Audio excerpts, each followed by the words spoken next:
all, welcome back. So in this video we will be learning about to print a pattern using star. Here you might be wondering what is this and this looks totally different. So not to get panic here. This looks very simple if you understand the logic behind it. Now, in most of the interviews or even in your engineering or even in your exams, there will be a certain input and output. For example, this is my input. N equal to 4 is my input and this is my output, which means as soon as I enter 4, it must print 4 rows, 4 columns with a star pattern. So this is my input. So this is my input and this is my output. Here, this is called as a pattern printing program. This may follow up with any of the patterns like asterisk star or even with the numbers, right? So in such case, for such pattern printing program, you have to always use a for loop. And here, this is the program we'll be using to print this pattern. Don't get confused by seeing the for loops, right? Now, let us begin.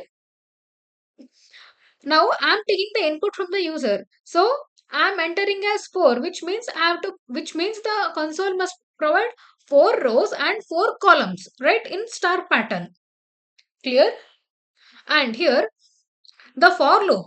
The first for loop or the outer for loop is to print rows. Clear? Always remember the outer for loop is to print the rows, whereas the inner for loop what you have is to print the columns.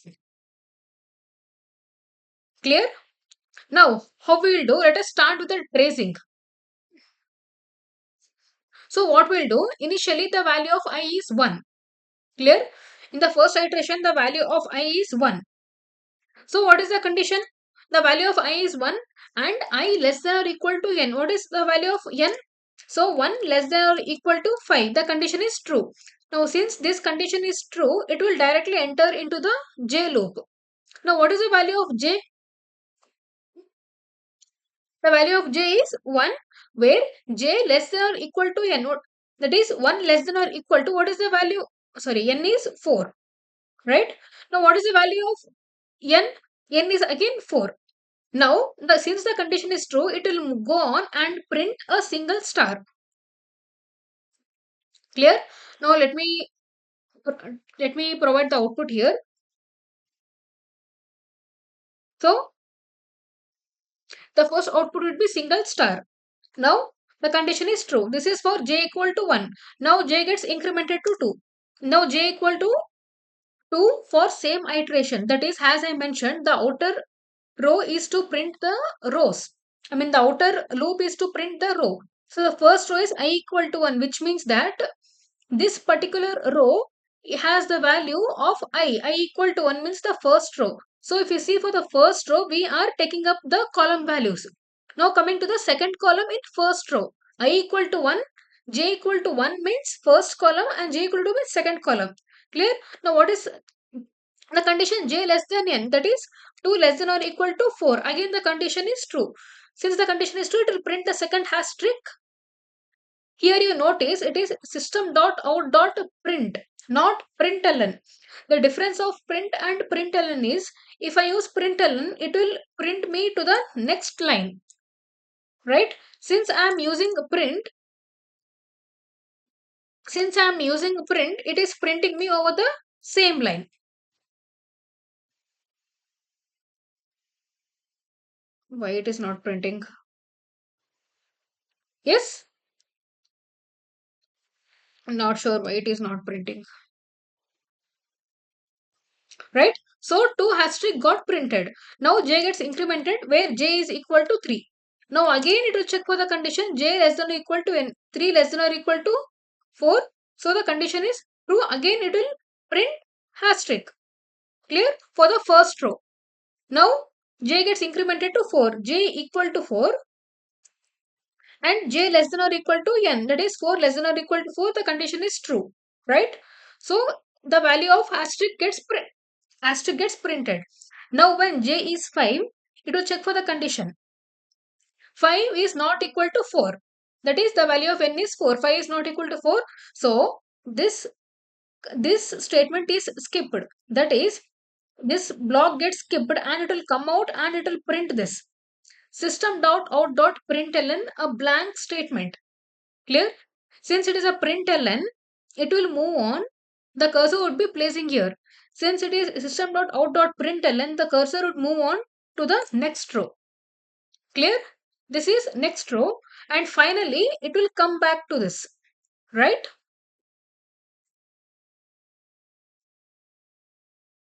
Right? Since this condition goes false, since this condition goes false, this would get printed and finally again it will go back here. The value of I initially was 1. So since the value of I is 1, it will get incremented and now the latest value of I is 2. Clear? Initially it was 1. So 1 got incremented to 2. Right? Now the value of I is 2. I is 2 and 2 less than or equal to n, that is 2 less than or equal to 4. Now, what is the meaning of I equal to 2? The second row will be created. Now it will come on again. The fresh value of j would be initialized. J is 1. Again, j is 1. 1 less than or equal to the value of n is 4. The condition is true and the asterisk gets printed in the second row. Clear? Now the same goes on. J gets incremented. So yes, j gets incremented. So j equal to 2. 2 less than or equal to 4. The condition is true and again has to gets printed. That is in the second row. The same happens for both of the iterations. J equal to 3. J less than or equal to n. Right? Where j gets printed, has to gets printed, and j equals to 4. 4 less than or equal to 4 and has to gets printed again. Now when it comes to 5, the condition is false and it will print and it will tell the cursor to move to the next line or to the next row, since we are printing it using println. Clear? Using system.out.println. So the cursor would move on to next line in the console. And the third iteration is I equal to 3, where I gets incremented from 2 to 3. And again 3 is less than or equal to 4. Right? Now I got incremented. Now the fresh value of j gets assigned where j is equal to 1. Clear? J equal to 1. Now j less than or equal to n, that is 1 less than or equal to 4. The condition is true and j equal to 3 means the third row would get formed. Right? So since the condition is true, asterisk could get printed here. Now the same goes here. J equals to 2 where 2 less than or equal to 4. Clear? And since the condition is true, even the asterisk value gets printed in the third row. And j equal to 3, 3 less than or equal to 4. Right? And here if you see, has to gets printed. And finally when j equal to 4, j less than or equal to 4, that is 4 less than or equal to 4, since it is equal, the fourth position or the fourth row gets, sorry, 4 in third column, sorry, in third row, fourth column gets printed. Right? So this is third iteration. Now since the condition is false over here, when j is 5, it will skip the entire loop and it will come out to print the blank statement where the cursor would move on to the next line. Clear?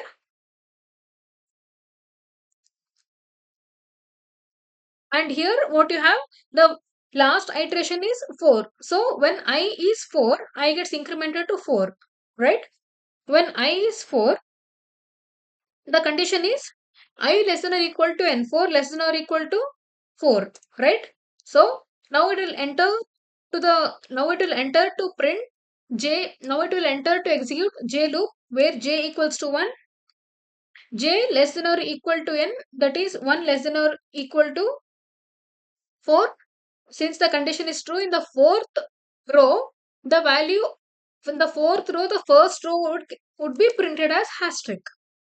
Clear? Now j equals to 2. 2 less than or equal to 4. Since the condition is true, hashtag could get printed. Next, when j is 3, 3 less than or equal to 4, the condition is true and hashtag is printed. And next, when j is less than or equal to 4, the condition is true, and finally the last value of hashtag gets printed. The last hashtag gets printed, and when j is 5, it will come out and stay in the fifth row. Now what happens? I get incremented to 5. This is our fourth iteration where I is 4. Now I gets incremented to 5. Now it will check the condition I less than or equal to n, that is 5 less than or equal to false. Now since the condition is false, it will come out of the entire loop. It will not print any of the statement x inside.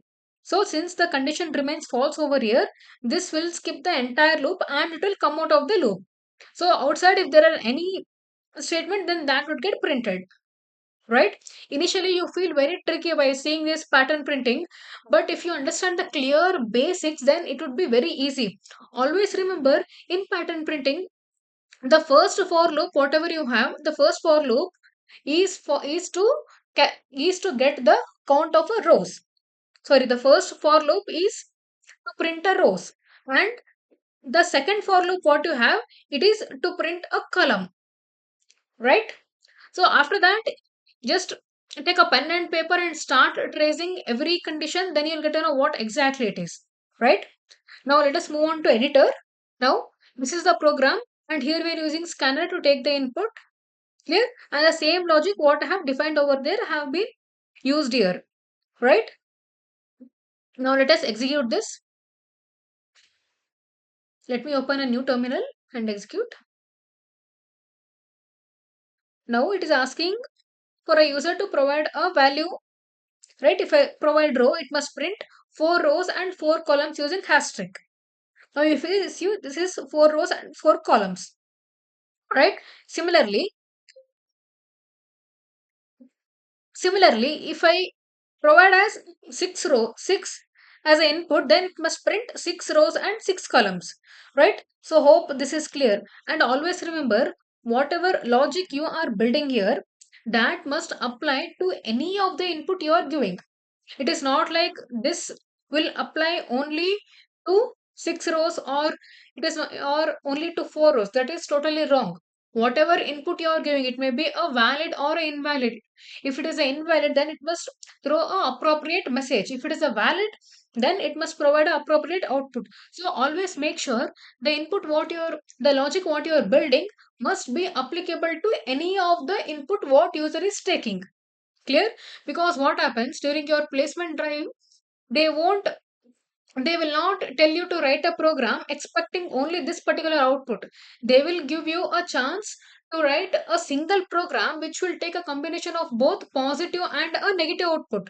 So your program must be capable to handle both the scenarios, right?